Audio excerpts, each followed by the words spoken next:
नमस्कार दोस्तों, मैं सुष्मिता आप सभी का स्वागत करती हूँ एक बार फिर से स्टडी रूम में। तो दोस्तों हम पढ़ रहे हैं कक्षा 9 अर्थशास्त्र, जिसमें कि हम अध्याय 4 पढ़ रहे हैं। और हमने अध्याय 4 में क्या देखा? हमने ये देखा कि भारत में खाद्य सुरक्षा की क्या-क्या व्यवस्थाएं हैं और ये बीते दिनों में कैसे चेंज हुई हैं। आज हम क्या पढ़ने जा रहे हैं? आज हम पढ़ने जा रहे हैं भारत में एक बहुत ही गंभीर समस्या है, जो कि है भुखमरी की समस्या। तो आज हम पढ़ने जा रहे हैं भारत में भुखमरी की समस्या। तो आइए शुरू करते हैं। सबसे पहले ये देख लेते हैं कि भुखमरी होती क्या है। तो भुखमरी के दीर्घकालिक और मौसमी आयाम होते हैं, मतलब कि भुखमरी के दो आयाम होते हैं। एक होता है दीर्घकालिक और दूसरा होता है मौसमी। दीर्घकालिक का क्या मतलब होता है कि लंबे समय से भुखमरी की समस्या चली आ रही है, इसलिए हम उसे दीर्घकालिक कह रहे हैं। और मौसमी मौसमी इसलिए क्योंकि हमने पिछली वीडियो में भी देखा कि बहुत सारे ऐसे ऑक्यूपेशंस हैं या फिर बहुत सारे ऐसे काम हैं जो कि मौसम के हिसाब से होते हैं। साल में कुछ माह में वो काम होते हैं और कुछ माह में वो काम नहीं होते हैं। तो जब जिन महीनों में वो काम नहीं होते हैं, तब लोगों को भुखमरी की समस्या से जूझना पड़ता है। खाद्य की दृष्टि से सुरक्षित होने से वर्तमान में भुखमरी समाप्त हो जाती है। तो आपने ये देखा कि हम ग्रीन रेवोल्यूशन के बाद, जो हमारा हरित क्रांति था, उसके बाद हम फूड सिक्योरिटी बहुत अच्छे से मैनेज करते आए हैं और इसीलिए वर्तमान में भुखमरी की समस्या समाप्त तो नहीं हुई है, लेकिन काफी हद तक कम देखने को मिलती है और भविष्य में भुखमरी का खतरा कम हो जाता है। तो हमारे आने वाले भविष्य में भी हम ये आशा करने लगते हैं कि भुखमरी की समस्या खत्म या फिर कम हो जाएगी। क्यों ऐसा होगा? क्योंकि हमारे पास खाद्य सुरक्षा है, हमारे पास खाद्य के भंडार हैं, हमारे पास ऐसी खाद्य की नीतियां हैं जो कि सारे लोग उस खाद्य को एसेस कर सकते हैं या फिर उन तक वो पहुंचाया जा सकता है और वो पौष्टिक भी होता है। तो इसलिए हम ये कह सकते हैं कि अगर किसी भी देश में खाद्य सुरक्षा है, तो उसके वर्तमान में भुखमरी की समस्या से जूझने के अवसर कम हो जाते हैं। उसके बाद हम ये देख लेते हैं कि भारत में भुखमरी से ग्रस्त परिवारों का क्या प्रतिशत है। तो जैसे कि आप यहाँ देख सकते हैं, लेटेस्ट डेटा अगर हम देखें तो शहरी क्षेत्र और ग्रामीण क्षेत्र का, पहले ग्रामीण क्षेत्र की बात कर लेते हैं। 1999 से 2000 तक मौसमी लोग कितने भुखमरी के पीड़ित थे? तो वो थे 2.6%। उसके बाद कितने लोग दीर्घकालिक, मतलब कि लंबे समय से भुखमरी से पीड़ित हैं?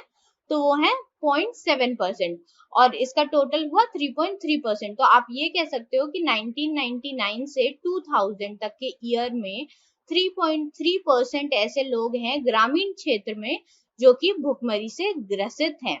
उसके बाद अगर हम शहरी क्षेत्र की बात करें तो 1919 से 2000 तक की बात कर लेते हैं। मौसमी कितने लोग भुखमरी से पीड़ित हैं? तो 0.6%।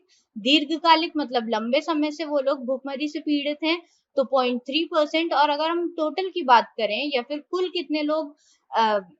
कितने परिवार भुखमरी से पीड़ित हैं शहरी क्षेत्र में, तो 0.9%। तो ये फिगर्स आपको ध्यान रखने हैं, ये आपके एग्जाम्स में पूछा जा सकता है या फिर आप इसको आंसर्स में भी लिख सकते हैं अपने आंसर को अच्छा बनाने के लिए।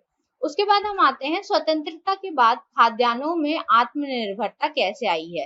तो स्वतंत्रता के बाद तत्कालीन जो प्रधानमंत्री थी इंदिरा गांधी जी ने, उन्होंने जुलाई 1968 में गेहूं क्रांति शीर्षक से एक विशेष डाक टिकट जारी किया था। कब जारी किया गया था? ये बेसिकली हरित क्रांति के बाद जारी किया गया था। जब हरित क्रांति से हमने ये देखा कि अब हमारे पास जो उत्पादन है वो काफी मात्रा में हो रहा है और हम इतने सेल्फ सफिशिएंट हो गए हैं कि हम अपने लोगों का पेट भर सकते थे, तो इसलिए ये डाक टिकट जारी किया गया था। आप यहाँ देख सकते हो कि हरित क्रांति की प्रभावशाली प्रगति को ये डाक टिकट दर्ज करता है। या यहाँ पे आप देख सकते हो कि हरित क्रांति की प्रभावशाली प्रगति को ये डाक टिकट दर्ज करता है। उसके बाद हरित क्रांति में हुआ क्या था? तो हरित क्रांति ने भारत में गेहूं और चावल के उत्पादन की वृद्धि की थी। तो अगर आपसे पूछा जाए कि कौन सी दो फसलें थी, तो एक था गेहूं और दूसरा था चावल।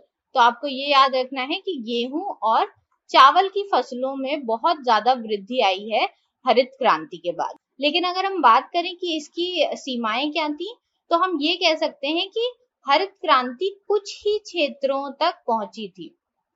ठीक है, कुछ ही क्षेत्रों तक पहुंची थी। कौन कौन से क्षेत्र थे वो? तो आप एग्जाम्पल ले सकते हो पंजाब और हरियाणा का।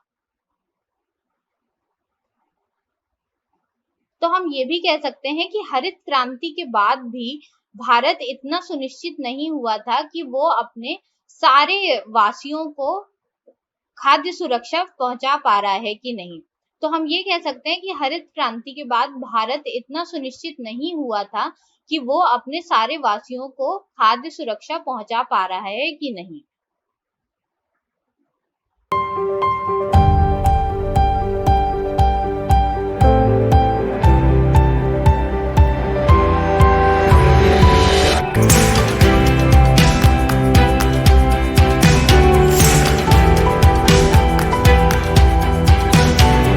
उसके बाद आप ये देख सकते हैं कि यहाँ पर हरित क्रांति का एक प्रभाव दिखाया गया है कि कितने सारे किसान अपने खेतों में काम कर रहे हैं।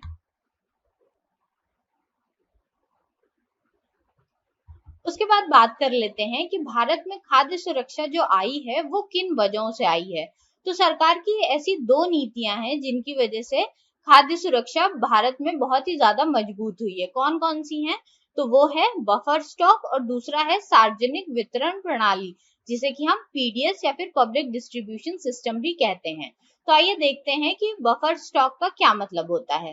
तो यहाँ देख लेते हैं, भारत पिछले 30 वर्षों के दौरान खाद्यान्नों के मामले में आत्मनिर्भर बन गया है। कैसे बन गया है? तो खाद्य सुरक्षा व्यवस्था के दो घटक हैं। पहला है बफर स्टॉक और दूसरा है सार्वजनिक वितरण प्रणाली। उसके बाद एक प्रश्न देख लेते हैं, भारत में किस दशक में अनाज उत्पादन में सर्वाधिक दशकीय वृद्धि हुई है? तो आपको ये ग्राफ देख करके बताना है कि भारत में कौन से दशक में अनाज उत्पादन में सर्वाधिक वृद्धि हुई है। तो आप ये कह सकते हो कि, तो अगर हम ग्राफ को देखें तो हम ये कह सकते हैं कि 2010 और 11 में सर्वाधिक वृद्धि हुई है। आप देख सकते हो यहाँ पे ग्राफ कितना ज्यादा ऊपर गया है। 196 मिलियन टन से 245 मिलियन टन प्रोडक्शन बढ़ गया था। तो हम ये कह सकते हैं कि 2010 से 11 का जो दशक था उसमें सर्वाधिक वृद्धि हुई है अनाज उत्पादन में। उसके बाद क्या 2001 से भारत में उत्पादन की वृद्धि स्थायी है? तो अगर हम 2000 और 2001 के बाद का ग्राफ देखें, जो कि यहाँ से स्टार्ट होता है, तो हम ये देखेंगे कि जो उत्पादन में वृद्धि है वो स्थायी नहीं है। क्यों स्थायी नहीं है? क्योंकि आप यहाँ देख सकते हो कि 265 से कम होके 252 मिलियन टन तक भी प्रोडक्शन गिरा है। तो हम ये कह सकते हैं कि भारत में उत्पादन की वृद्धि 2000 के दशक के बाद स्थायी नहीं रही है, ऊपर नीचे होती रही है। उसके बाद हम खाद्य सुरक्षा के दो घटकों की बात कर लेते हैं। सबसे पहले है बफर स्टॉक। तो भारतीय खाद्य निगम, जिसको कि हम फूड कॉर्पोरेशन ऑफ इंडिया भी कहते हैं, उसके द्वारा अधिशेष जो भी खाद्यान्न होते हैं उनकी खरीद न्यूनतम समर्थित कीमत पर की जाती है और उसे स्टोर किया जाता है, जिसे कि हम बफर स्टॉक कहते हैं। तो जब कोई भी फसल उगाई जाती है उससे पहले ही सरकार एक न्यूनतम समर्थित कीमत उसकी तय करती है और उसी पर उस सीजन के खत्म होने के बाद वो किसानों से अनाज खरीदती है और एफसीआई जो कि है भारतीय खाद्य निगम, वो उसको एक जगह स्टोर करती है। आपने सुने होंगे कि एफसीआई के बहुत बड़े बड़े गोडाउन्स होते हैं, तो उसमें वो अनाज स्टोर किया जाता है, सरप्लस अमाउंट में जो भी अनाज होता है। और वो कभी भी कोई भी अगर प्राकृतिक आपदा आती है तो उस समय उस अनाज को यूज किया जाता है। तो क्या होता है, सबसे पहले किसान अपनी फसल उगाते हैं, उससे पहले ही सरकार एक न्यूनतम समर्थित कीमत घोषित कर देती है हर अनाज की। उसके बाद जब किसानों के पास अपना पेट भरने के बाद जो भी सरप्लस बचता है, वो अगर वो मार्केट में बेचने जा रहे हैं और उनको अच्छा प्राइस मिल रहा है तो वो मार्केट में भी बेच सकते हैं, वरना वो सरकार को भी बेच सकते हैं। तो सरकार एक न्यूनतम समर्थित कीमत पे उस अनाज को खरीदती है और उसे स्टोर करती है। तो ये स्टोर करने वाला काम किसका होता है? ये होता है भारतीय खाद्य निगम का। तो आई होप आपको बफर स्टॉक का मतलब समझ में आ गया होगा। अब देख लेते हैं सार्वजनिक वितरण प्रणाली क्या होती है। तो सार्वजनिक वितरण प्रणाली में 3 प्रकार के राशन कार्ड बनाए जाते हैं, अंत्योदय कार्ड, बीपीएल कार्ड और एपीएल कार्ड। ये कार्ड क्यों बनाए जाते हैं? ये कार्ड इसलिए बनाए जाते हैं ताकि आप उन पीडीएस दुकानों पर जाकर के अनाज खरीद सको। और अनाज कैसा अनाज होता है? वो अनाज जो बाजार पे कीमतें चल रही होती हैं उस अनाज की, उससे कम दामों में बेचा जाता है। तो राशन कार्ड रखने वाला कोई भी परिवार प्रति माह इनकी एक अनुबंधित मात्रा में राशन सामग्री खरीद सकता है। तो आपके लिए फिक्स्ड होता है कि आप इतने किलो राशन उस दुकान से खरीद सकते हो। तो गेहूं, चावल, केरोसिन ऑयल, शुगर, अभी तक ये सारी चीजें पीडीएस दुकानों पर मिलती थी। उसके बाद आपके लिए एक एक्टिविटी है, तो अपने इलाके की राशन की दुकान पर जाइए और वहां से निम्नलिखित जानकारी प्राप्त करिए। इससे आपको पता चलेगा कि जो सार्वजनिक वितरण प्रणाली है वो आपके एरिया में कैसे काम करती है। तो राशन की दुकान कब खुलती है ये आपको नोट करना है। उसके बाद राशन की दुकान पर कौन कौन सी चीजें बेची जाती हैं। तो जैसा कि मैंने आपको बताया कि प्रोविजन है चावल, दाल, केरोसिन ऑयल और चीनी का। लेकिन अभी बहुत सारी ऐसी दुकानें हैं जहां पर कुछ कम और कुछ ज्यादा चीजें बेची जाती हैं, तो आपको वो चीजें नोट करनी है। उसके बाद राशन की दुकान के चावल और चीनी की कीमत की तुलना किसी अन्य किराने की दुकान की कीमतों से करें। तो जैसा कि मैंने बताया कि पीडीएस की जो दुकानें होती हैं वहां पर राशन कम कीमत पर मिलता है, तो आपको किसी एक नॉर्मल किराने की दुकान पर जाना है और वहां पर जो कीमतें हैं चावल और चीनी की वो आपको कंपेयर करनी है पीडीएस की दुकानों से। उसके बाद पता लगाएं क्या आपके पास कोई राशन कार्ड है। तो आपको ये पता लगाना है कि आपके घर में कोई राशन कार्ड यूज होता है कि नहीं। उसके बाद इस राशन कार्ड से आपके परिवार ने हाल ही में कौन सी चीजें खरीदी हैं ये भी आपको नोट करना है। तो ये एक्टिविटी जरूर करिएगा, आपको बहुत सारी जानकारियां इससे जुटाने को मिलेंगी। उसके बाद हम ये देख लेते हैं कि 1970 के दशक में कौन कौन सी ऐसे कार्यक्रम हैं जो कि सरकार द्वारा प्रारंभ किए गए थे खाद्य सुरक्षा को मजबूत करने के लिए। तो सबसे पहले था सार्वजनिक वितरण प्रणाली जो कि है पीडीएस सिस्टम, जिसकी हम बात कर चुके हैं। इसका फुल फॉर्म भी मैं आपको बता चुकी हूँ, जो कि होता है पब्लिक डिस्ट्रीब्यूशन सिस्टम। इसको जरूर याद रखिएगा, ये कहीं भी पूछा जा सकता है। उसके बाद दूसरी अगर हम योजना की बात करें तो वो है एकीकृत बाल विकास सेवाएं। इसको इंग्लिश में हम बोलेंगे इंटीग्रेटेड चाइल्ड डेवलपमेंट सर्विसेज। तो इसमें क्या होता है, इसमें कोई भी जो बच्चा है या फिर कोई भी जो परिवार है उसके होलिस्टिक डेवलपमेंट की बात की जाती है। कैसे होलिस्टिक डेवलपमेंट की बात की जाती है? तो उनका हेल्थ सिस्टम देखा जाता है, एजुकेशन पे ध्यान दिया जाता है, उनके पास सारी मेडिकल फैसिलिटीज हैं ये देखा जाता है, मेडिकल फैसिलिटीज हैं कि नहीं है ये देखा जाता है, उनके पास पीने का अच्छा पानी है कि नहीं है ये देखा जाता है। तो आप ये कह सकते हो कि एकीकृत बाल विकास सेवाओं में जो भी बच्चे होते हैं उनकी होलिस्टिक डेवलपमेंट की बात की जाती है। और ये स्कीम कब से लागू हुई? तो 1975 से लागू हुई। कौन कौन सी चीजें इसमें देखी जाती हैं? तो हेल्थ और एजुकेशन पर विशेष ध्यान दिया जाता है ताकि उनका होलिस्टिक डेवलपमेंट हो सके। उसके बाद काम के बदले अनाज, तो इसको हम बोलेंगे food for work programme. Food for work programme, इसमें क्या होता है? तो इसमें बेसिकली जो अनस्किल्ड लेबर होते हैं जिनके पास कोई विशेष स्किल नहीं होती है, वो क्या करते हैं, वो सरकार के लिए या फिर सरकार की योजनाओं में काम करते हैं और उनको वेजेस या फिर पैसे ना देने के बजाय अनाज दिया जाता है। ठीक है, तो यही है फूड फॉर वर्क प्रोग्राम जो कि 1978 में लॉन्च किया गया था। तो आई होप आप सभी को ये तीनों चीजें समझ में आ गई होंगी कि 1970 के बाद खाद्य सुरक्षा को और मजबूत बनाने के लिए सरकार ने 3 कार्यक्रम शुरू किए थे। सबसे पहला है सार्वजनिक वितरण प्रणाली जिसको कि हम पीडीएस भी बोलते हैं। उसके बाद है एकीकृत बाल विकास सेवाएं जिसको कि हम इंटीग्रेटेड चाइल्ड डेवलपमेंट सर्विसेज भी बोलते हैं। इसमें एकीकृत बाल विकास सेवाओं में केवल चिल्ड्रंस पे ध्यान नहीं दिया जाता है, इसमें जो प्रेग्नेंट वुमेन्स होती हैं या फिर जो ऐसी वुमेन्स होती हैं जो कि लैक्टेटिंग हो उन पर भी ध्यान दिया जाता है। उसके बाद काम के बदले अनाज मतलब कि फूड फॉर वर्क प्रोग्राम। तो ये 3 आपको प्रोग्राम्स याद रखने हैं। उसके बाद हम बात कर लेते हैं भारत में सार्वजनिक वितरण प्रणाली कैसी है। तो हम पीडीएस सिस्टम को और डिटेल में पढ़ने जा रहे हैं।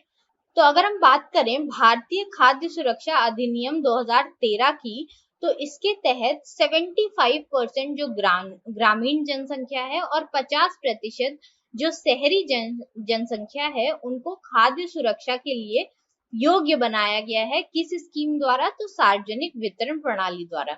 तो आपको ये याद रखना है कि ये एक बहुत ही इंपॉर्टेंट स्कीम है जिसके तहत 75% ग्रामीण जनसंख्या को और 50% शहरी जनसंख्या को खाद्य सुरक्षा के लिए योग्य बनाया गया है। और ऐसा करने को कहाँ लिखा गया था? तो ये लिखा था भारतीय खाद्य सुरक्षा अधिनियम 2013 में। तो अगर हम सार्वजनिक वितरण प्रणाली की वर्तमान स्थिति की बात करें तो हम ये कह सकते हैं कि पीडीएस की दक्षता की सुधार के लिए बहुत सारी और योजनाएं शुरू की गई थी। तो वो कौन कौन सी योजनाएं हैं ये देख लेते हैं। सबसे पहले है आरपीडीएस। तो आरपीडीएस का फुल फॉर्म होता है, आरपीडीएस की बात कर लेते हैं। आरपीडीएस का फुल फॉर्म होता है रिवैम्प्ड पब्लिक डिस्ट्रीब्यूशन सिस्टम। तो ये लॉन्च किया गया 1992 में। इसमें क्या किया गया, जो भी पिछड़े ब्लॉक्स थे या फिर जो भी ऐसे एरियाज थे जो कि पहाड़ों पर थे और वहां तक सुविधाएं नहीं पहुंचाई जा सकती थी, उनको पीडीएस सिस्टम में इंक्लूड किया गया। उसके बाद टीपीडीएस की बात कर लेते हैं। तो टीपीडीएस था टारगेटेड पब्लिक डिस्ट्रीब्यूशन सिस्टम, जो कि 1997 में शुरू किया गया। और इसमें बेसिकली जो ऐसे लोग थे जो कि बहुत ज्यादा गरीब थे उनको टारगेट किया गया इस टीपीडीएस के स्कीम के अंदर। उसके बाद बात कर लेते हैं अंत्योदय अन्न योजना की। तो अंत्योदय अन्न योजना में उन सभी लोगों को टारगेट किया गया जो कि बहुत ही ज्यादा, मतलब आप कह सकते हो कि निर्धनों में भी सबसे निर्धन थे, उनको टारगेट किया गया। उसके बाद हम बात कर लेते हैं एपीएस की। एपीएस का फुल फॉर्म हुआ अटल पेंशन योजना। अटल पेंशन योजना, इसके तहत क्या किया गया? इसके तहत जो भी बुजुर्ग लोग थे उनको पेंशन देने की बात कही गई। और उसके बाद अगर हम बात करें एनएफएसए की, तो एनएफएसए का फुल फॉर्म है national food security act. National food security act.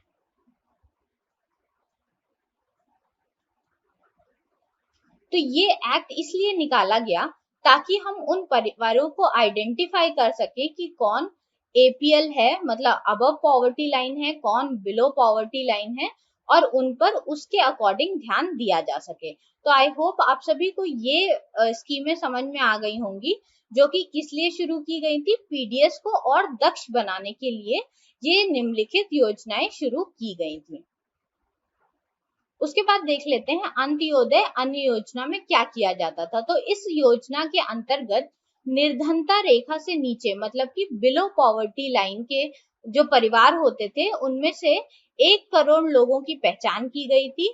और इन परिवार को अत्यधिक रियायती कीमतों पर, मतलब रियायती दरों पर फूड ग्रेन्स या फिर खाद्यान्न प्राप्त होते थे। तो सब्सिडाइज्ड रेट का क्या मतलब हुआ कि जितने पे आपको मार्केट प्राइस पे मिल रहा है उससे बहुत ही कम रेट पे, और बाकी का रेट जो है वो गवर्नमेंट पे करती थी, आपको बहुत ही कम पैसे पे करने पड़ते थे। तो अंत्योदय अन्न योजना के तहत ये किया गया था कि जो भी लोग निर्धनता रेखा से नीचे थे उनमें भी 1 करोड़ ऐसे लोगों की पहचान की गई थी जो कि बहुत ही ज्यादा गरीब थे। और उनके लिए क्या किया गया था? उनके लिए अत्यधिक रियायती कीमतें रखी गई थी अनाज को बेचने के लिए। तो आइए एक एक्टिविटी देख लेते हैं। ये आरेख 2019 के एफसीआई आंकड़ों पर आधारित है। तो ये आप जो ग्राफ देख रहे हैं वो एफसीआई के स्टोरेज की बात कर रहा है। कुछ कारणों की पहचान करें कि एफसीआई के अन्य भंडार खाद्यान्नों से भरे हुए थे। तो आप ये देख सकते हो कि जितना आपको एक्चुअल स्टॉक था वो एफसीआई में बफर नॉर्म्स से कितना ज्यादा था। तो आप ये देखिए कि 19 जनवरी में जो बफर नॉर्म्स थे वो 214 मिलियन टन्स के ही थे, बट जो बफर स्टॉक था हमारे पास वो 357 मिलियन टन था।